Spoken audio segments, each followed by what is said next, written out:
So first of all, I'm saying 3-point shooters, but what I actually really mean is 3-point scorers, because you could have a shooter who's a high volume shooter, shoots a lot, but they don't necessarily make a lot of their shots. That doesn't really matter if they're shooting a lot and not scoring. They're not of much consequence. What I'm referring to are 3-point shooters who shoot the ball, shoot the three a lot, and also are very efficient at doing so. So let's start with what I come across most commonly out here at the court. The most kind of 3-point shooter you'll come across out here is someone who shoots the three well, but only under certain circumstances. So let's see. There are different kind of situations and circumstances in which 3-point shooters shoot the ball. So you have the players who dribble the ball to set up their 3-point shot.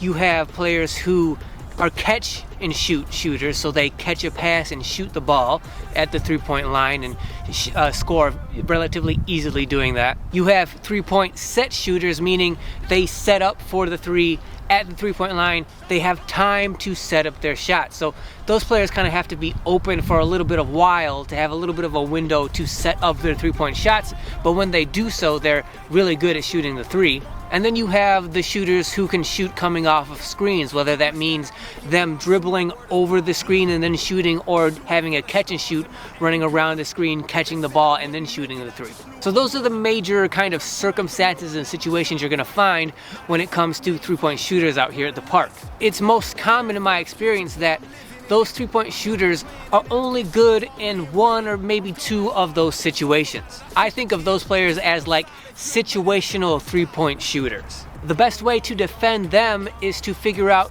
what situations they use in order to be a good 3-point shooter, and then do the best you can to limit those situations from happening. If you can take away their situations that they go to in order to shoot those threes, then you don't have to even defend those shots. So you take away the situation, thus you take away the shot, thus you've taken away their greatest weapon. Say for example, a player is best at shooting the three when they have the ball in their hand and they dribble in order to set up their shots. A lot of players are like that.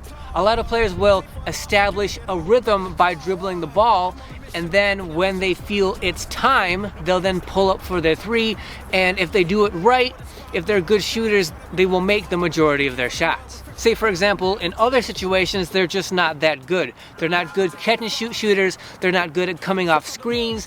For whatever reason, they may not even be good set shooters. But when they dribble, they set up that rhythm for themselves, and because of that, now they're pretty good 3-point shooters coming off the dribble. In that particular situation, it is your job to disrupt that dribble. So if they can't get a good dribble going to establish a good rhythm, then they're not going to be able to shoot the ball nearly as well as they usually would. It's up to you to get close to them, to get your hand in there, to try to disrupt their dribbling ability as much as you can so that they can establish that rhythm in the first place. If they can't establish that rhythm, then they're not going to be able to shoot the ball the way they're normally used to, and they're not going to be as effective. Same thing with any other circumstance for them trying to shoot a three.